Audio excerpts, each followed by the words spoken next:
বাঁশের খুঁটির উপর পলিথিনের ছাউনি, ঘরের চারদিকে প্লাস্টিকের ছালা আর পুরাতন কাপড়ের তৈরি বেড়া। নেই কোনো দরজা কিংবা জানালা। একটু বৃষ্টি হলেই পলিথিনের ফুটো দিয়ে গড়িয়ে পড়ে পানি, আর একটু ঝড়ো বাতাস বইলেই কাঁথা বালিশ নিয়ে ছুটতে হয় প্রতিবেশীর বারান্দার দিকে।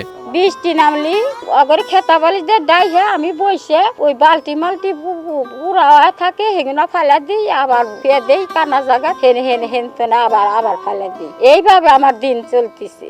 এমনই এক ঝুপড়ি ঘরে বসবাস করেন বিধবা শাহিদা বেগম। তার সঙ্গে এই ঘরটিতে আরও থাকেন ৬ বছর ধরে স্বামী পরিত্যক্তা প্রতিবন্ধী এক মেয়ে ও ১২ বছর বয়সী এক নাতি।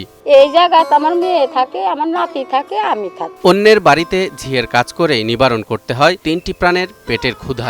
এখন সংসার এক পাট খাই এক পাট না খাই। অভাব, আমার অভাব। কালকে একজন টাকা দিছিল, তাই দিয়ে ৫০০ চাল আনছিলাম, খাইতেছি ২ দিন খাইয়াল পারলাম। তারপরে তো নেই আবার কি খামু চিন্তা ভাবনা কইরে আমার শরীরটাও শেষ করে দিলে। এখন চোখেও দেখি না। বিয়ের বিষয়টা বুঝে ওঠার আগেই সিরাজগঞ্জের বিয়ারঘাট চরের আক্তার হোসেনের সাথে নাবালিকা শাহিদার বিয়ে হয়। দুবার স্বামীর বাড়ি থেকে পালিয়েও আসেন। জোর করে আবারও তাকে পাঠিয়ে দেওয়া হয় স্বামীর বাড়িতে। কয়েক বছরের মধ্যেই তাদের সংসারে 2টি ছেলে ও একটি মেয়ের জন্ম হয়। এরপর ১৯৮৮ সালের বন্যার পর ডায়রিয়ায় আক্রান্ত হয়ে মারা যান স্বামী আক্তার হোসেন। স্বামী মারা গেছে ডায়রিয়ায়।